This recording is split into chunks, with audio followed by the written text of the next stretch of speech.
sasa.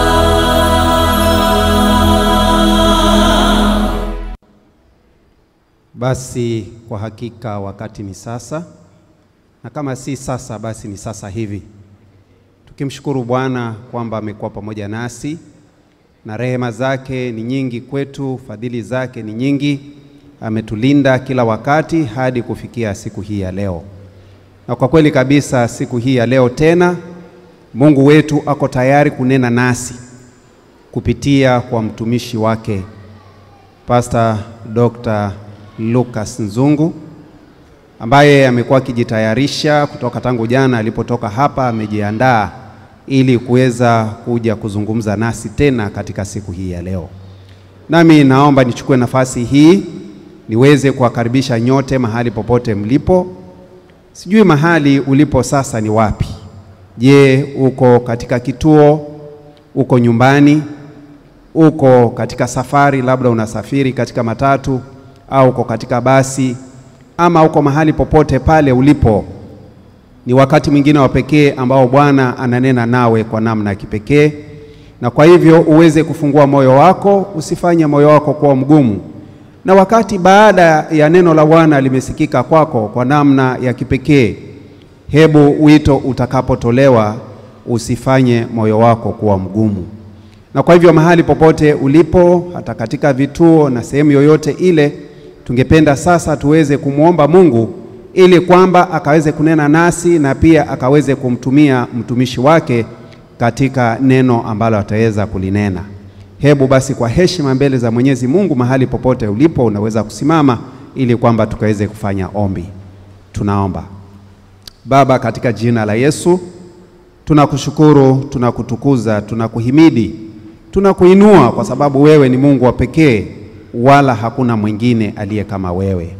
Tunakushukuru kwa sababu ya kutupa fursa nyingine tena siku ya leo ya kuwa hai na kuwa na nafasi ya kuweza kulisikiliza neno lako.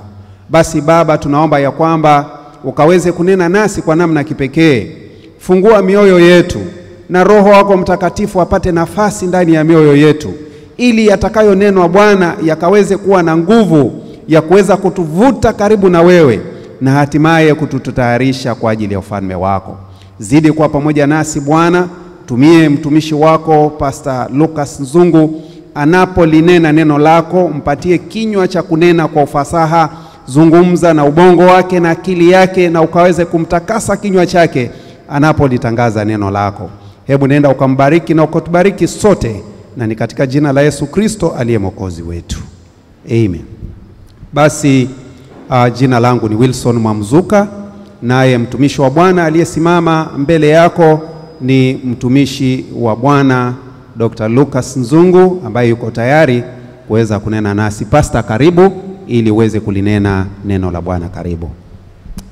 Bwana awabariki sana, Bwana watie moyo, Bwana aendelee kukaa nanyi katika mkutano mkubwa unaoendelea hapa Kizingo SDA Church na kutawanyika katika nchi nzima ya Kenya na nje ya mipaka ya Kenya. Bwana aendelee kuwatia moyo mlio katika vituo. Bwana natambua ya kwamba katika vituo hivyo neema yake itamwagika kwa usahihi, na neno lake mtaendelea kulifahamu na mashaka yataondoka. Na wakati huu ni wakati muhimu sana tunapokwenda kujifunza sehemu ya pili ya kuyatambua maandiko matakatifu na uzito wake. Unabii wa siku, unabii wa majuma, unabii wa miaka, kama vipindi maalum kwa matukio maalum, pia upo na hesabu zake zipo. Mfano, miaka ya vipindi vya mateso ya watu wa Mungu walioushikilia ukweli wa Biblia vimetajwa waziwazi katika maandiko matakatifu. Kwa hiyo kanisa au watu wa Mungu katika maandiko ya unabii, watu waliomgeukia Bwana kama Mungu wao na Mwokozi wao, waliomwamini Yesu kama Bwana na Mwokozi wao. Katika maandiko matakatifu huwakilishwa na mwanamke safi. Kwa Biblia ina namna ya kuifahamu,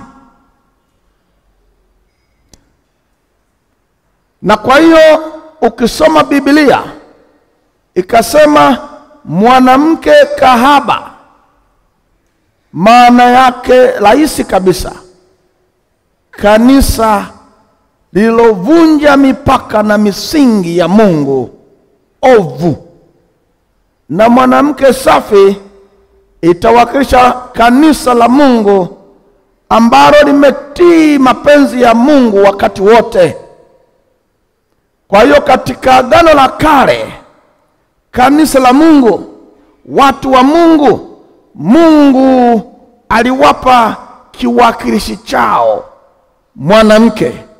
Katika Isaya 54 na fungu la 5 anasema, kwa sababu muumba wako ni mume wako, Bwana wa majeshi ndilo jina lake, na Mtakatifu wa Israeli ndiye mkombozi wako.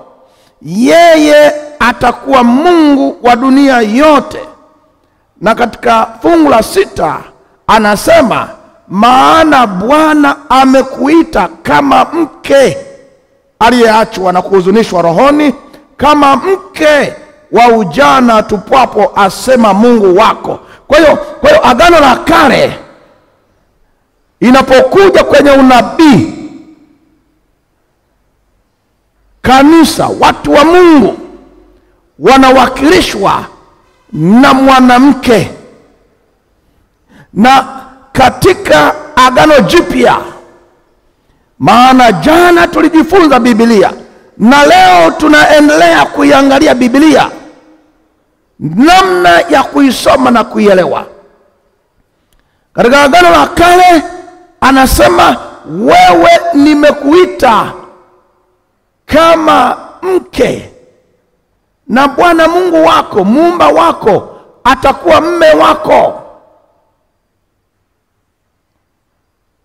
Na katika Agano Jipya, Wakorintho wa pili na ile sura ya 11, maandiko yanaweka bayana, na ile aya ya 2, sura ya 11 na aya ya 2, anasema, maana nawaonea wivu wa Mungu, kwa kuwa naliwaposea mume mmoja, nimletee Kristo bikira safi. Hawa waliomwamini Yesu kama Bwana na Mwokozi wao, injili wakaipokea, ikawaposa. Posa ya injili wakaipokea, wanaitwa bikira safi, mke. Na Kristo anaitwa mume wa kanisa. Kwa hiyo lugha ya Agano la Kale, lugha ya Agano Jipya, katika unabii mwanamke atawakilishwa, kanisa itawakilishwa na mwanamke. Hivyo ipo mifumo ya makanisa ya aina mbili katika Biblia. Kuna mwanamke bikira, mwanamke safi, bora, ikiwakilisha kanisa sahihi la Mungu aliye hai. Na katika kanisa hili safi, bora, ndimo alipozaliwa neno aliyefanyika mwili, yaani Kristo au Masihi kwa jinsi ya mwili. Huu mfumo wa kanisa safi, huu ndani yake ndimo alizaliwa Kristo. Na kwa hiyo ukienda kwenye Ufunuo na ile sura ya 12, Ufunuo sura ya 12 fungu la kwanza na la pili, anasema na ishara kuu ikaonekana mbinguni, mwanamke aliyevikwa jua na mwezi ulikuwa chini ya miguu yake, na juu ya kichwa chake taji ya nyota 12, naye alikuwa na mimba akilia, ana utungu wa kuumwa katika kuzaa. Huyu mwanamke ni kanisa. Kabla Yesu hajazaliwa duniani, kanisa inamsubiri Kristo mara ya kwanza, lina utungu. Sasa kuna watu husema huyo ni Bikira Maria. Ushindwe na kulegea. Rudi kwenye maandiko. Hili ni kanisa la Mungu. Kanisa la Mungu. Ishara kuu ikaonekana mbinguni, mwanamke aliyevikwa jua. Na Biblia inasema jua ni Kristo mwenyewe. Maana yake hili kanisa linaongozwa na Kristo mwenyewe, na chini ya miguu yake nyota, mwezi uko chini ya miguu yake. Maisha ya wana wa Israeli, maisha yao yalikuwa ni kivuli, kama mwezi unavyopokea mwanga wa jua na kutuletea kivuli. Haya maisha yao, hekalu lao, mambo waliopitia Mungu akiwaonyesha, ndiyo mambo ambayo Kristo mwenyewe angelikuja kuyafanya. Alafu anasema na juu ya kichwa chake taji ya nyota 12. Kanisa ambalo baada ya Kristo kulianzisha, aliliacha mikononi mwa mitume 12. Naye alikuwa na mimba. Kanisa hili lilikuwa linamsubiri Kristo mara ya kwanza, linamsubiri azaliwe. Na lugha inayotumika hapa, mwanamke huyu ana mimba. Kumbe mwanamke huyu ana mimba. Kumbe huyu mtoto atakayezaliwa atazaliwa ndani ya mfumo wa watu wa Mungu, si nje ya mfumo wa watu wa Mungu. Alafu anasema katika fungu la 5, anasema naye akazaa mtoto mwanaume. Kanisa la Mungu, ndani yake akatokea Kristo, mtoto mwanaume atakayechunga mataifa kwa fimbo ya chuma, na mtoto wake akanyakuliwa hata kwa Mungu. Yaani muda ulipomalizika, Kristo alipomaliza kazi, akaenda mbinguni kwa kiti chake cha enzi. Kwa hiyo hili ni kanisa ambalo ndani yake sasa, ili kuyaweka maneno haya vizuri yaliyotajwa, nenda Timotheo wa kwanza na ile sura ya 3 na fungu la 16. Maneno ya Mungu yanasema, Timotheo wa kwanza sura ya 3 fungu la 16, anasema 3:16, na bila shaka siri ya utauwa ni kuu. Siri ya utauwa ni kuu. Mungu alidhihirishwa katika mwili. Yeye aliyeziumba mbingu na nchi akashuka duniani, akadhihirika, akawa katika mwili, akajulikana kuwa na haki katika roho, akaonekana na malaika, akahubiriwa katika mataifa, akaaminiwa katika ulimwengu, akanyakuliwa juu katika utukufu. Kwa hiyo alichokuwa nakieleza kwenye Ufunuo sura ya 12 na fungu la 5 kinaelezwa kwa ufasaha katika Timotheo wa kwanza sura ya 3 na fungu la 16, kwamba habari hizo zinamhusu Yesu Kristo. Sasa huyu Mungu aliyedhihirishwa katika mwili si mwingine, ni Bwana wetu Yesu Kristo, kama maandiko yanavyosema. Kwa sababu hiyo ni vizuri kujua huyu mwanamke mwenye utungu aliye tayari kuzaa. Nimesema ni kanisa kwa mujibu wa maandiko. Alafu ndani yake ndimo anakuja kuzaliwa Kristo, ndimo anatoka Kristo. Unadhibitishaje maneno hayo? Nenda Warumi 9. Anza na fungu la kwanza, la pili na kuendelea. Anasema fungu la kwanza, nasema kweli katika Kristo, sisemi uongo, dhamiri yangu ikinishuhudia katika Roho Mtakatifu. Haya ni ukweli uliovuviwa, ya kwamba nina huzuni nyingi na maumivu yasiyokoma moyoni mwangu.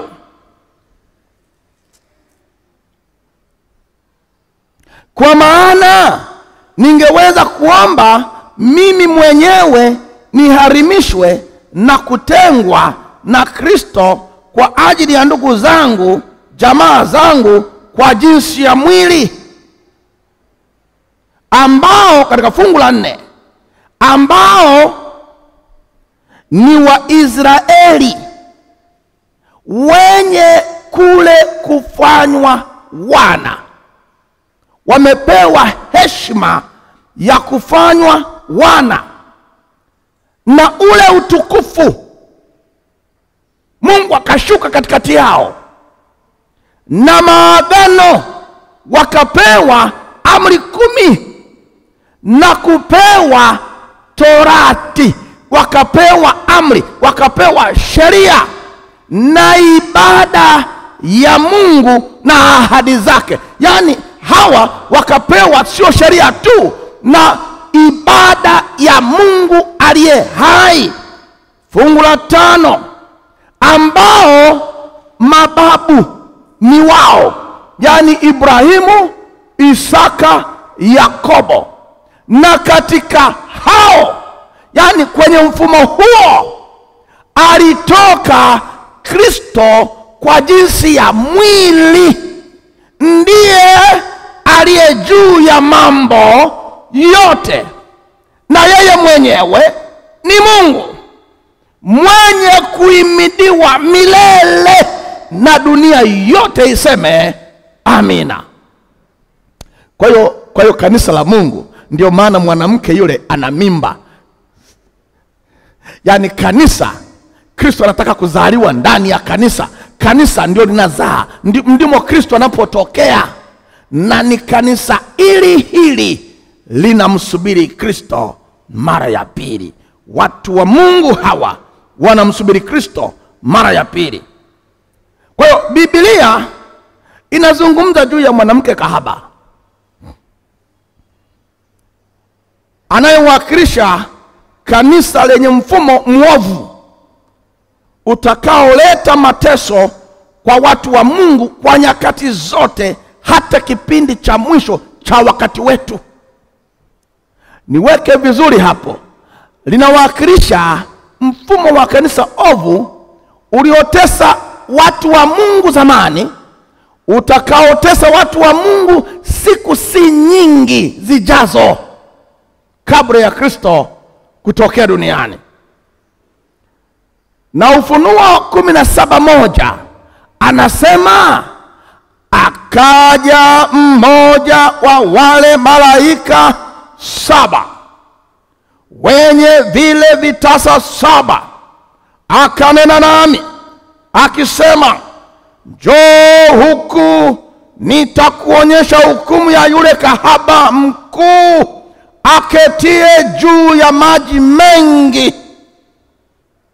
Ketie juu ya maji mengi,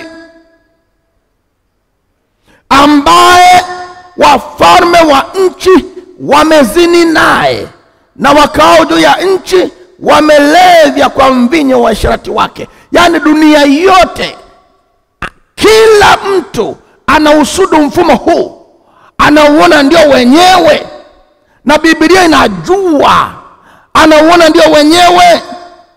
Na anasema katika lile fungu la 3, akanichukua katika Roho Mtakatifu. Sasa kazi yake inaanza kufumbua mafumbo ya Mungu.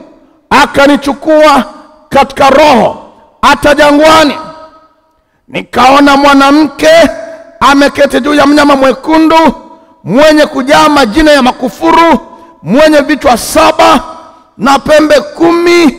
Na yule mwanamke alikuwa amevikwa nguo ya rangi ya zambalawe nyekundu, amepambwa dhahabu na kito cha thamani na ruru, na alikuwa na kikombe cha dhahabu mkononi mwake kilichojaa machukizo ya machafu ya uasherati wake. Na katika fungu la 5 anamtambulisha rasmi, na katika kipaji cha uso wake, kipaji hapa mbele ya uso wake, alikuwa na jina limeandikwa la siri, Babeli Mkuu, mama wa makahaba na machukizo ya nchi. Ni tafsiri kidogo hapa. Babeli Mkuu. Katika Babeli ndipo Mungu alipochafua lugha za waliokuwa wanajenga mnara wa Babeli. Na kwa hiyo Babeli Mkuu, maana yake mfumo huu una machafuko mengi dhidi ya neno la Mungu. Na anaendelea, mama wa makahaba. Nielezee pia hapa, makahaba, yeye ni kahaba, lakini naye amezaa wengine. Yaani na yeye, huu ni mfumo wa ibada, mfumo wa kanisa, lakini na lenyewe limezaa wengine wanaoabudu sawa sawa na yeye kwenye siku yake, nao ni wengi mno. Ndio maana anaitwa mama wa makahaba. Amezaa, amesababisha wengi wako nyuma yake, na wana ibada mbalimbali za namna yake. Na anasema na machukizo ya nchi. Kanisa hili nalotajwa hapo, ambalo limezaa makanisa mengine mengi, katika fungu la 6 liko katika historia ya dunia nzima. Nenda kwenye kitabu ya historia, nenda kwenye encyclopedia, tafuta mateso ya Wakristo, nani aliyafanya, utakuta. Anasema nikamuona yule mwanamke, fungu la 6, amelewa kwa damu ya watakatifu.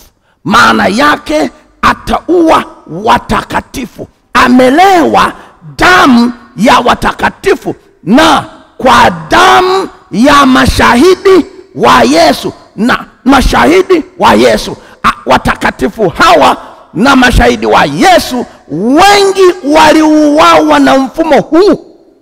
Nami nilipomuona nikastaajabu ajabu kuu.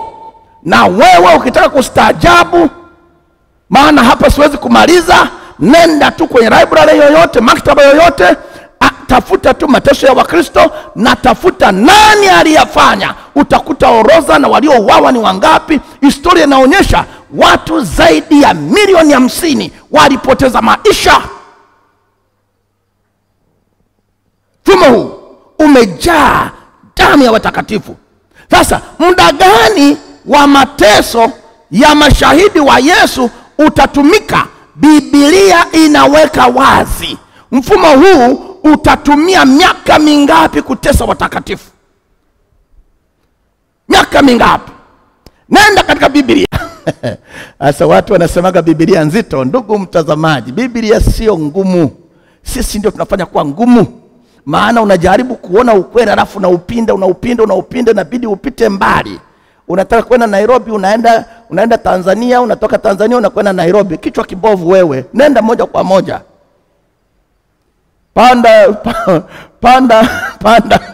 Panda treni ya umeme, nenda moja kwa moja. Unaenda Tanzania kufanya nini? Sasa mtu badala ya kwenda moja kwa moja anaanza ili kuondoa ukweli.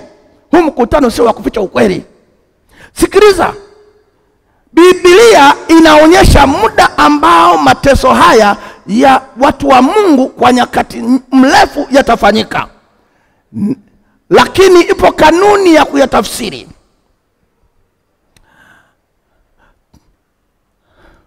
Angalia Danieli 7 na fungu la 25.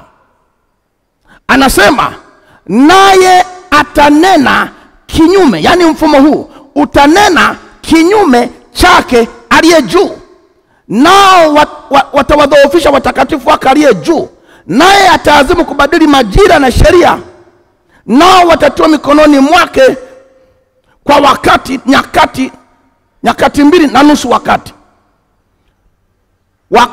nyakati 2.5 wakati. Atabadili majira na sheria. Nikiwauliza Wakenya kwamba nani alikuambia siku inaanza saa 6 za usiku? Unasoma wapi kwenye maandiko? Maana Biblia inasema ikawa asubuhi, ikawa jioni. Wewe saa 6 uliita wapi? Mfumo huu ulicheza na majira.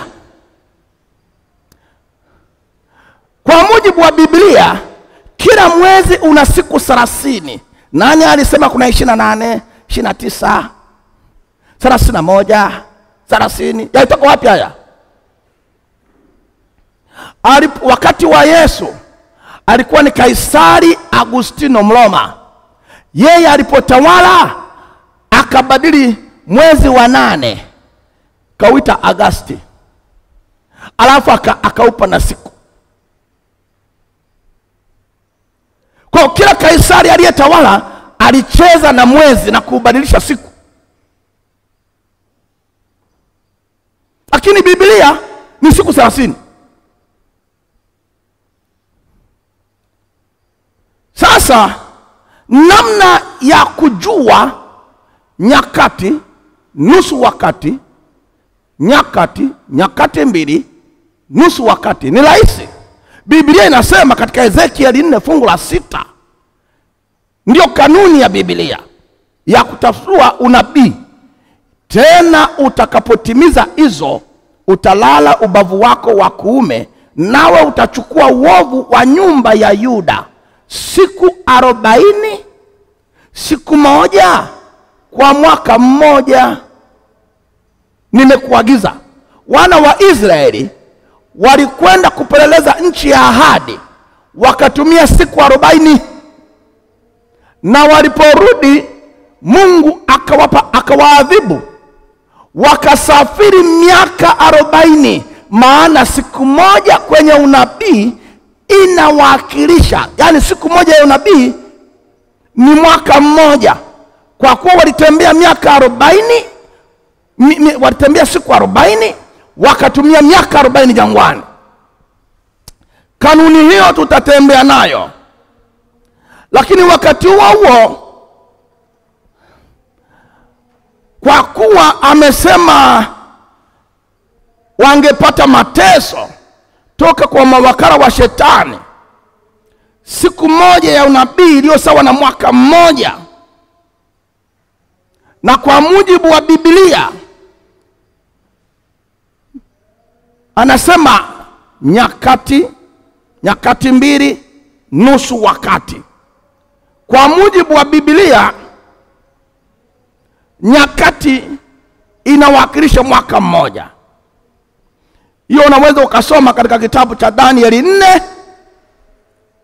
na fungu la 24. Mfalme Nebukadneza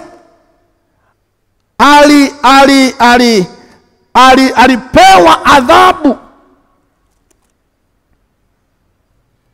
kwa sababu alimtukana Mungu, na Mungu akampa adhabu na akamwambia, wewe utakwenda na kula huko msituni na wanyama kwa nyakati 7.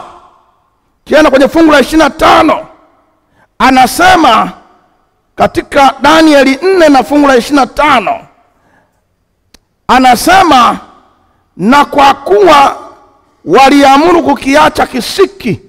25, na utafukuzwa mbali na wanadamu, na makao yako yatakuwa pamoja na wanyama wa kondeni, nawe utalazimishwa kula majani kama ng'ombe, nawe utatiwa chini ya umande wa mbingu kwa nyakati 7 zitapita juu yako, hata utakapojua ya kuwa aliye juu ndiye anamiliki ufalme wa wanadamu, naye umpa yeye amtakaye. Kwa hiyo mfalme alipomkufuru Mungu, adhabu yake akaenda msituni miaka 7. Akili zimeondoka, akawa kama mnyama, anakula majani kama ng'ombe, yuko kama mnyama miaka 7. Na aliambiwa nyakati 7 kwa sababu wakati mmoja ni mwaka mmoja, na yeye mwenyewe mfalme anatuandikia katika fungu la 28, Danieli 4 fungu la 28, anasema hayo yote yakampata mfalme Nebukadneza, na baada ya miezi 12, anaeleza mwenyewe, nalikuwa nikitembea ndani ya nyumba ya kifalme ya Babeli. Mfalme akanena akasema, je, mji huu sio Babeli mkubwa nilioujenga mimi, uwe kao langu la kifalme kwa uwezo wa nguvu zangu, ili uwe ufalme wa enzi yangu? Hata neno lilipokuwa katika kinywa cha mfalme, sauti ilikuja kutoka mbinguni ikisema, mfalme Nebukadneza, maneno haya unaambiwa wewe, ufalme huu umeondoka kwako, utafukuzwa mbali na wanadamu, na makao yako yatakuwa pamoja na wanyama wa kondeni, utalishwa majani kama ng'ombe kwa nyakati 7 zitapita juu yako, hata utakapojua ya kuwa aliye juu ndiye anamiliki ufalme wa wanadamu, na umpa kila mtakaye awaye yote. Kwa hiyo ikatokea. Sasa kwa nini kisa kiko hapo? Ni Mungu anataka kukupa hesabu za Biblia kwa unyakati, nyakati 2.5 wakati, nyakati 2.5 wakati, kwa kuwa wakati unawakilisha mwaka mmoja wa unabii. Kwa hiyo wakati mwaka mmoja, nyakati 2 miaka 2, 1 kujumlisha 2 zinakuwa 3. Nusu wakati ni miezi 6, jumla ni miaka 3.5. Sasa kwenye Biblia hesabu hizi huwa zinajijibu ndani ya Biblia, maana kitabu hiki kiliwekwa muhuri na Mungu. Mungu analeta neno gumu, alafu analitafsiri mwenyewe ili wanadamu wasipotee.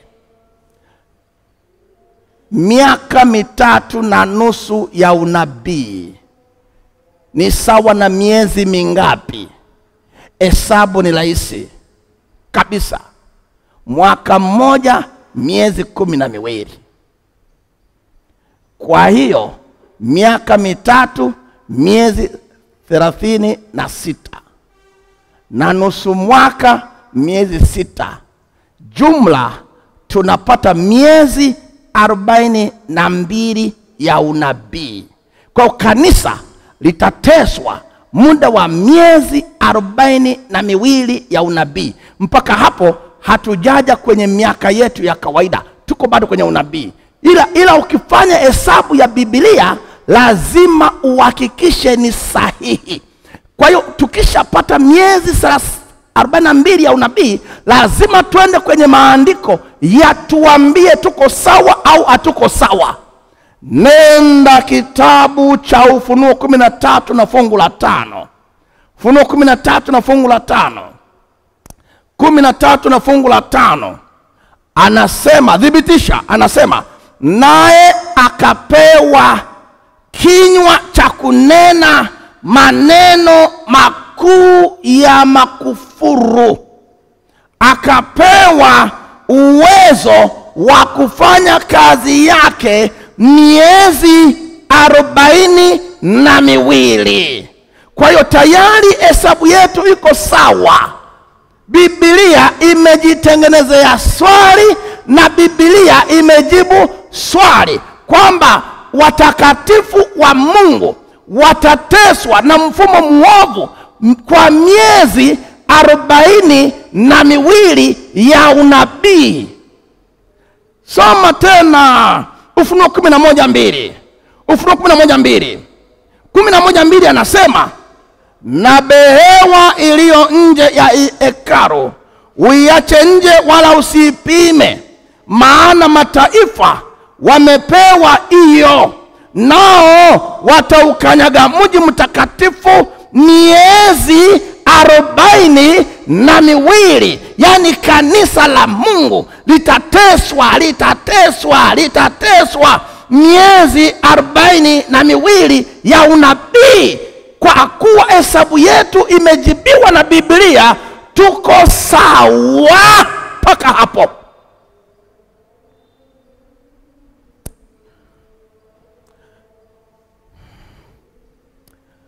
Miezi 42.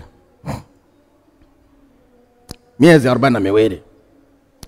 Kanisa hili litaendelea kupata mgogoro na kuteswa. Ufunuo 13:6 anasema, akafunua kinywa chake amtukane Mungu, akalitukana jina lake na maskani yake, nao wakao mbinguni. Mfumo utaendelea tena, akapewa kufanya vita na watakatifu na kuwashinda. Akapewa uwezo juu ya kila kabila, lugha na jamaa kwa miezi 42. Kipindi hicho cha maandiko, Biblia ambayo ni Agano Jipya na Agano la Kale vilifichwa. Havikufichwa kwa kuwekwa kwenye, vilifichwa maana Biblia imeandikwa kwa lugha mbili: Kiebrania Agano la Kale, Kiyunani Agano Jipya. Tusipotafsiri watu hawawezi kusoma. Kwa hiyo zilikuwepo lugha tatu kipindi hicho: Kiebrania, Kiyunani na Kilatini.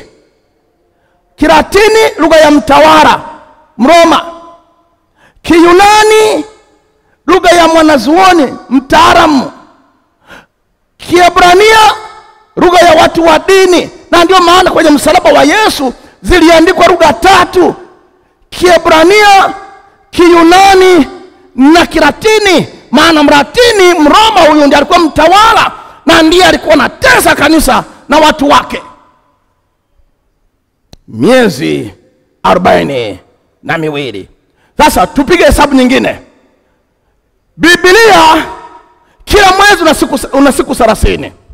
Sasa tuchukue 42 mara 30, tuone ni siku ngapi. Piga hesabu hiyo. 40 mara 30. 42 mara 30. Tunapata jumla ya siku 1260. 1260 siku hizo za unabii. Tudhibitishe kwa mujibu wa Biblia. Soma Ufunuo 12 na fungu la 6. Anasema, na yule mwanamke akakimbia nyikani, ambapo na mahali palipotengenezwa na Mungu, wamlishe huko siku 1260. Kwa hiyo unabii wetu tulivyofafanua mpaka hapo uko sawa.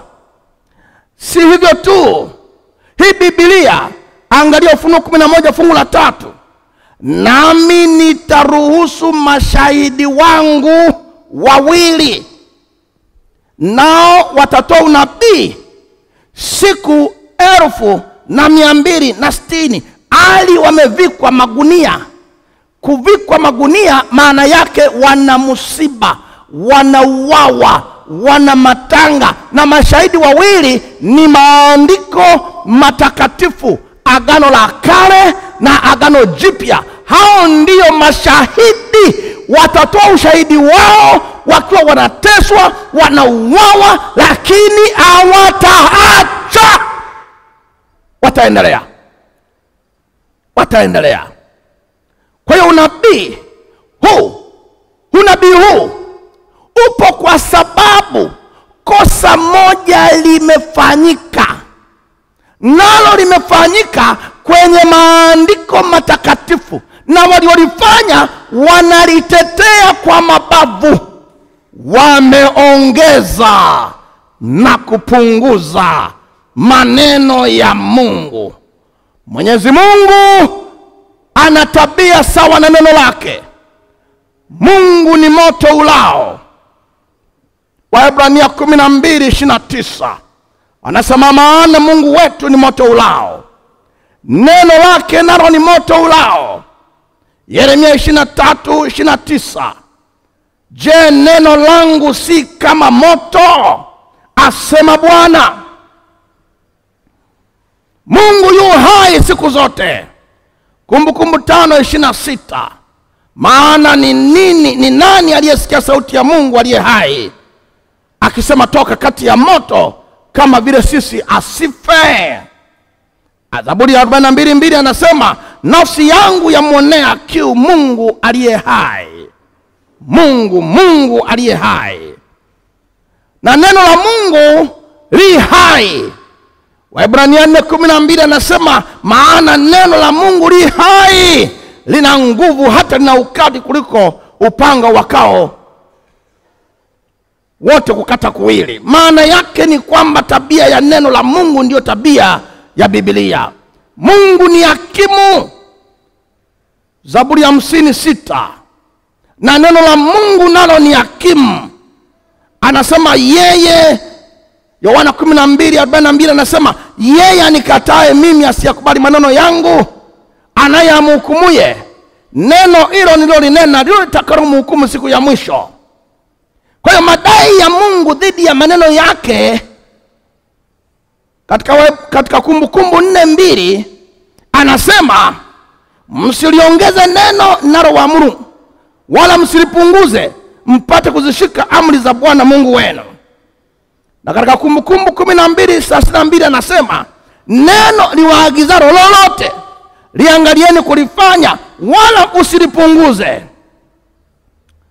Ukiongeza au ukapunguza, katika Methali 30:6 anasema, usiongeze neno katika maneno yake, asije akakulaumu ukaonekana umuongo. Kwa hiyo ukishaongeza tu neno katika maneno ya Mungu, unazaliwa kiumbe kingine. Kama ni mchungaji, maana umeongeza maneno, unakuwa mchungaji wa uongo. Kama ni mwimbaji, maana umeongeza maneno ambayo sio ya Mungu, unakuwa mwimbaji wa uongo. Nabii wa uongo. Mkristo wa uongo, maana umeongeza neno katika maneno ya Mungu. Na kwa hiyo siku za mwisho, kama ilivyoandikwa katika Timotheo wa pili sura ya 4 fungu la 3 na la 4, maana utakuja watu watakapoyakataa mafundisho yenye uzima, ila kwa kuzifuata nia zao wenyewe watajipatia walimu makundi. Kwa kuwa wana masikio ya utafiti, nao watajiepusha wasisikie yaliyo kweli, na kuzifuata hadithi za uongo. Na Bwana Yesu anasema katika Mathayo 24:24, kwa maana watatokea makristo wa uongo na manabii wa uongo, nao watatoa ishara kubwa na maajabu, wapate kuwapoteza yumkini hata walio wateule. Na yeye anasema, tazama nimekwisha kuwaona mbele. Basi wakiwaambia yuko jangwani msitoke, yumo nyumbani msiondoke. Watatokea na wachungaji wa uongo. Katika Isaya 56 na lile fungu la 10 anasema, walinzi wake vipofu. Sifa ya kwanza. Wote hawana maarifa. Sifa ya pili. Wote ni mbwa. Sifa ya tatu. walio bubu, yani mbwa huyu ni bubu, na mbwa tunataka abweke, lakini huyu ni bubu. Sifa ya 4, hawawezi kulia. Sifa ya 5, huota ndoto. Kwenye nyumba za ibada wanaota ndoto. Usiku niliota ndoto, mtu wa Mungu, huyu ni mtumishi, anamtaka mwanamke fulani, anasema niliota ndoto, nilikuona ukiwa mke wangu, toka hapa na ndoto zako. Wanaota ndoto hawa. Anasema ulala na upenda usingizi. Sifa ya 7, mbwa hawa wanachoyo. Sifa ya 8, hawashibi. Sifa ya 9, hao ni wachungaji wasiofahamu neno. Kama mchungaji usomi neno la Mungu na unahubiri uongo, sifa hizi zote zinakujia, na utakuwa na hasira, na utatoa mateso na vitisho. Na anasema wote wamegeukia upande, wazifuate njia zao wenyewe, kila mmoja kwa faida yake toka pande zote. Kwa hiyo anasema saa ya mwisho tutakuwa na kundi kubwa la manabii wa uongo, la makristo wa uongo, la wainjilisti wa uongo, la mitume wa uongo, la wachungaji wa uongo wa kila aina, na wote watakuwa wakitafuta faida. Watakuwa wanafanya biashara, ingawa wajajisajili kwenye wizara maalum. Wengine watauza maji hata kama wajajisajili. Wengine watauza mafuta hata kama sio sheri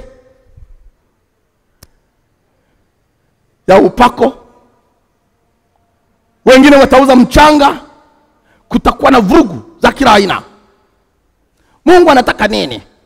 Mwisho, katika Ufunuo 18:5 anasema, kisha nikasikia sauti ya Mungu, sauti nyingine kutoka mbinguni ikisema, tokeni kwake enyi watu wangu, msishiriki dhambi zake wala msipokee mapigo yake, kwa maana dhambi zake zimefika mbinguni na Mungu amekumbuka maovu yake. Tokeni enyi watu wangu. Sauti ya Mungu inasema tokeni, watu wa Mungu, tokeni. Kama mtu alikuambia unabii ni mgumu, unabii sio mgumu. Umekuwa mgumu kwa sababu ya manabii wa uongo. Mungu leo anasema mahali ulipo, kama ulikwisha ingia kwenye dimbwi la kudanganywa, toka haraka. Na unapoendelea kuisikia sauti ya Mungu katika mikutano hii, toka haraka. Toka kwa hiari yako mchana kabisa kweupe. Toka kwa hiari yako mwenyewe, kwa hiari yako, kwa akili zako timamu.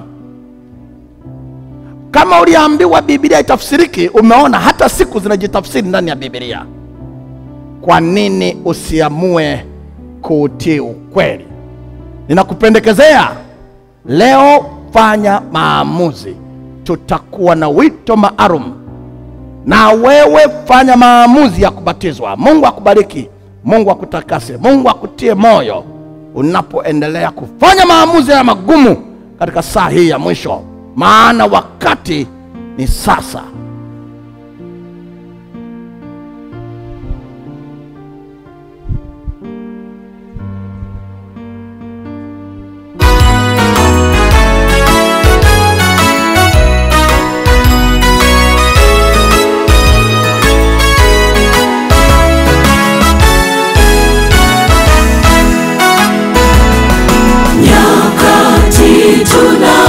Tunazoishi ni za mwisho.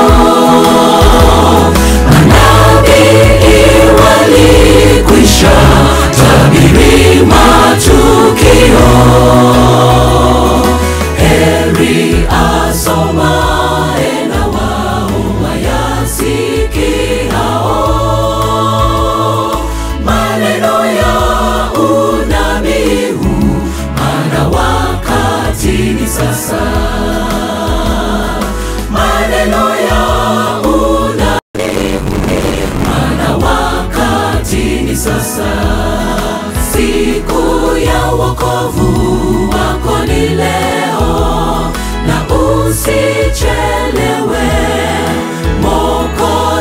wetu Yesu akuita, njoo kwangu leo.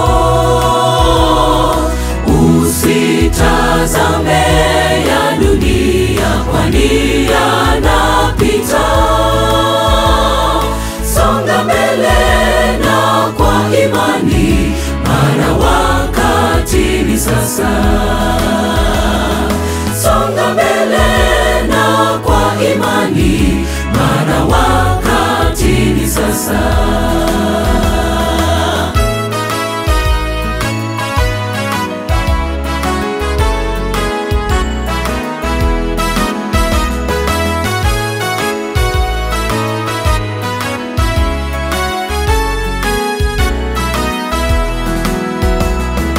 Yesu Kristo aliahidi atarejea, makao ameandaa mbinguni kwa washindi. Maovu, shida za dunia yote yatakwisha. Njoo kwake uokolewe, maana wakati ni sasa. Njoo kwake uokolewe, maana wakati ni sasa. Siku ya wokovu wako ni leo, na usichelewe. Mwokozi wetu Yesu akuita, njoo kwangu leo. Usitazame ya dunia, kwani yanapita. Songa mbele na kwa imani, maana wakati ni sasa. Songa mbele na kwa imani, maana wakati ni sasa. Usichelewe. Songa mbele na kwa imani, maana wakati ni sasa.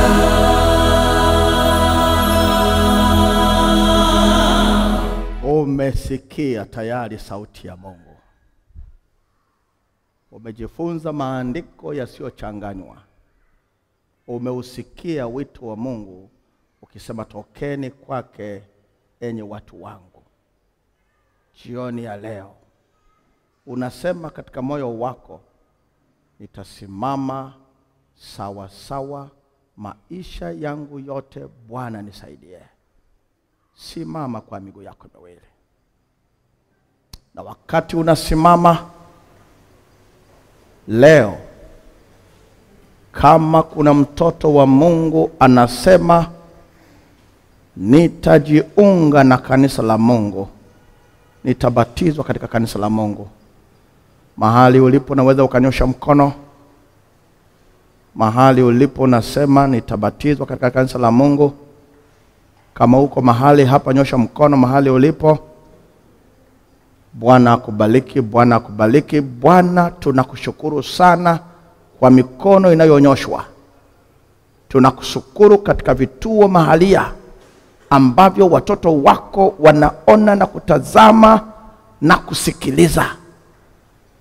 Au wote wanaosikiliza sasa, ambao katika mioyo yao wanakuona Kristo kama shujaa wa msalaba, na vita yao utaishinda.